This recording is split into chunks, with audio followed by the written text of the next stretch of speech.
Messier number 1 hides one of the most remarkable phenomena we know.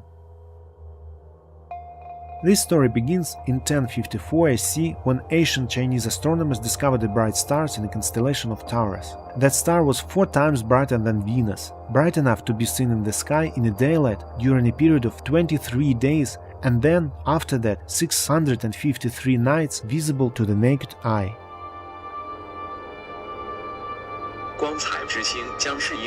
A bright star will become a nemesis for emperor enemies.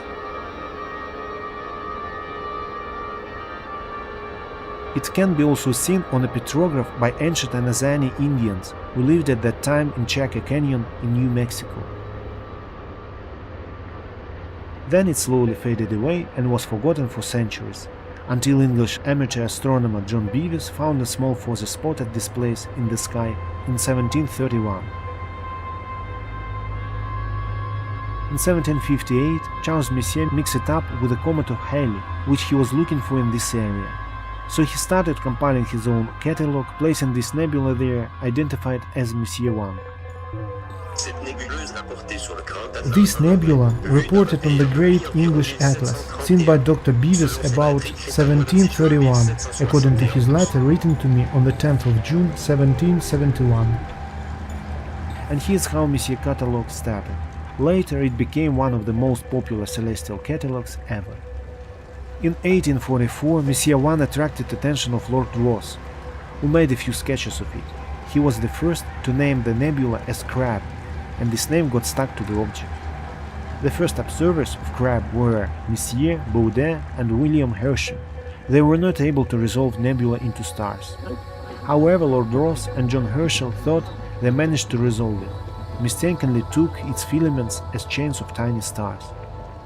We see resolvable filaments singularly disposed, springing principally from its southern extremity, and not, as is usual, in clusters, irregularly in all directions. So what is it? If you please, these are consequences of space disaster, death of a star, which ejected its upper layers, forming a spherical envelope expanding in space at a speed of 1500 km per second. Currently, it is about 10 light-years across. It contains hydrogen and helium and also other elements, products of nuclear fusion, like oxygen, carbon, nitrogen, iron, neon, and even sulfur.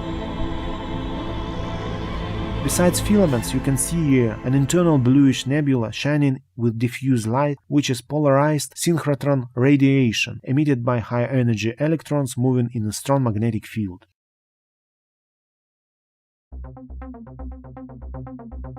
In 1949, a strong microwave and in 1968 X-ray radiation sources were discovered here.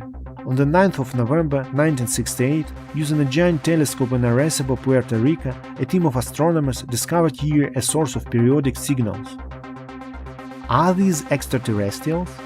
Nope, it was a new unknown object, neutron stars called pulsar, 30 kilometers across, spinning around with a frequency of 30 turns per second. Further investigations showed that pulsar rotation gets slower by time, and it starts emitting energy with jets of matter-antimatter particles which bump into surrounding nebula, making it glow in X-ray. Perpendicular to the jets, particles create a ring-shaped shockwave which gradually expands in nebula.